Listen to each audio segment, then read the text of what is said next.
Eh bien salut à tous et bienvenue sur GamerTech. Aujourd'hui on parle à la découverte d'un clavier 60% qui va être proposé sous la barre des 70€, c'est le EpoMaker SK61. Alors si j'ai décidé de vous présenter ce modèle, c'est parce qu'il affiche sur le papier vraiment un excellent rapport qualité-prix avec des interrupteurs optiques Gateron, des keycaps en PVT, un rétroéclairage entièrement personnalisable, un câble USB-C amovible et surtout une conception hot swap qui va donc vous permettre de facilement retirer les interrupteurs pour les lubrifier ou les remplacer. Clairement pour 70€, c'est vraiment intéressant, surtout si par exemple on vient comparer au Corsair 65 RGB Mini que je vous ai présenté il y a quelques semaines et qui lui était proposé aux alentours des 130€. Alors le seul petit bémol ici, ce sera éventuellement une conception en QWERTY, mais on verra un peu dans cette vidéo que finalement c'est pas trop grave.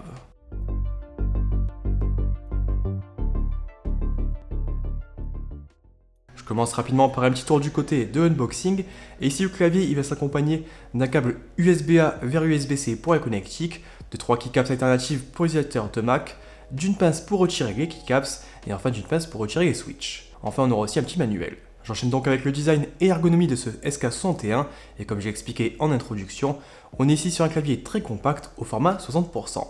Alors pour rappel, ce format il vient supprimer le pavé numérique, les flèches directionnelles mais également les touches F1 à F12, mais pas d'inquiétude, on peut évidemment avoir accès à tous ces touches via des raccourcis avec la touche FN. Alors en pratique, ce format compact, ça permet évidemment de gagner de l'espace sur son bureau, et c'est aussi intéressant pour les joueurs qui ont un peu l'habitude de faire pivoter leur clavier lorsqu'ils jouent. Alors c'est également très pratique si on se déplace souvent avec son matos, d'autant plus qu'ici le câble il est amovible. Alors côté design, le clavier il est proposé au choix avec un châssis noir ou blanc, et la marque propose également plusieurs coloris de keycaps. Alors ici moi j'ai opté pour une version Panda, et pour le coup, je trouve ça plutôt sympa d'avoir directement plusieurs choix afin un peu d'adapter le coloris en fonction du reste de son setup. Alors du côté définition générale, pour 70€ c'est franchement pas mal, même si évidemment ici on reste sur un châssis entièrement en plastique et qui est également plutôt classique niveau design.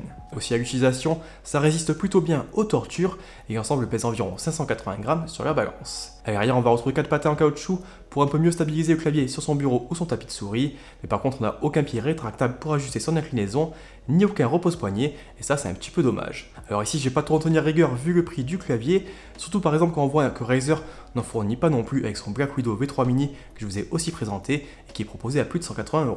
Alors je passe maintenant un peu plus en détail sur la disposition des touches et les keycaps de ce EpoMaker SK61. Alors ici, premier point important à souligner, c'est que c'est un clavier qui est uniquement proposé en QWERTY, mais par contre il va utiliser des keycaps PBT au format GSA qui ont toutes la même hauteur. Alors ce détail est ici particulièrement important, puisqu'au final ça va un peu nous permettre d'inverser certaines touches et de se rapprocher un peu plus d'une disposition en AZERTY, comme je l'ai fait de mon côté. Alors certes, il reste quand même pas mal de différences au niveau des touches secondaires, mais vraiment pour les lettres, ça permet de plus facilement s'y retrouver si vous avez souvent besoin de regarder votre clavier quand vous tapez. Concernant les actions secondaires, elles ne sont pas forcément inscrites directement sur la façade des keycaps, mais on peut retrouver un peu tout le détail directement dans le guide d'utilisation. Alors ici en combinaison avec la touche FN, on peut ainsi accéder à ces flèches directionnelles, aux touches F1 à F12, ou encore aux commandes page suivante, page précédente, etc.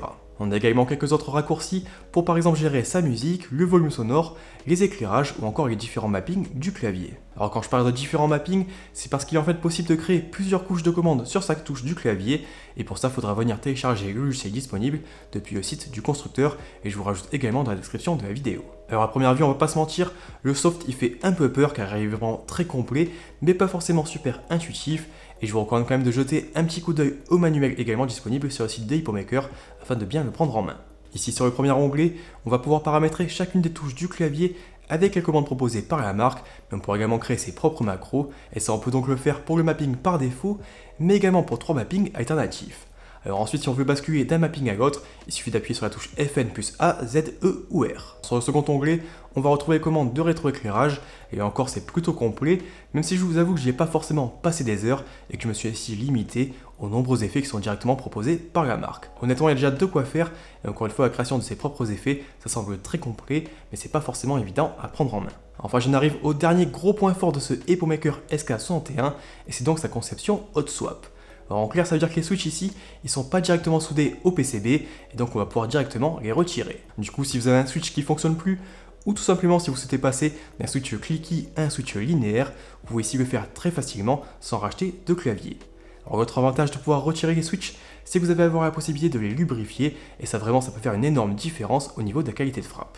D'ailleurs, dites-moi un peu si c'est quelque chose qui vous intéresse, j'essaierai un peu de faire une vidéo sur le sujet. Alors quand même ici un point important à préciser concernant le hot swap, c'est que le clavier utilise ici des switches optiques de chez Gateron et vous allez pouvoir uniquement basculer vers d'autres switches de la même marque et non pas vers des switches mécaniques traditionnels comme des chez Remix par exemple. Du coup forcément ça limite un peu les choix disponibles, mais si vous voulez vraiment customiser votre clavier et si vous voulez plus de possibilités, je vous recommande plutôt son cousin le EpoMaker GK61 qui utilise lui des switches mécaniques classiques et on peut trouver des kits pour environ 60 € sur Amazon, je vous rajoute également le lien en description de la vidéo.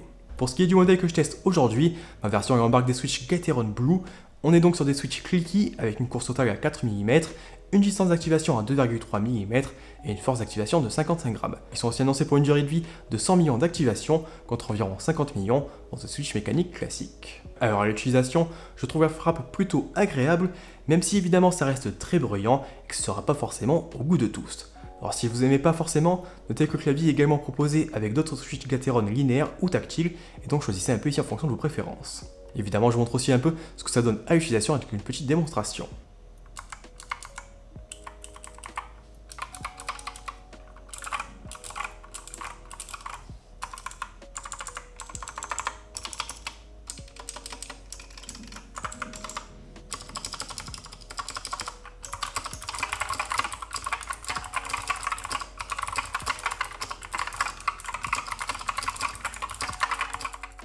Et voilà un peu pour ce sound test, et avant de terminer, je voulais également vous parler rapidement d'un petit kit de keycaps de la marque Akko que j'ai reçu ici avec le clavier. Alors c'est un kit en double shot PBT avec ici un coloris black and pink, et de mon côté je le trouve vraiment sympa. Alors c'est livré dans une sorte de coffret en plastique où toutes les touches tiennent parfaitement en place et ça c'est plutôt de bonne qualité. Au niveau du profil, on est ici sur des keycaps ASA qui sont donc assez hautes, mais de mon côté j'aime beaucoup le rendu et je trouve ça plutôt agréable à la frappe.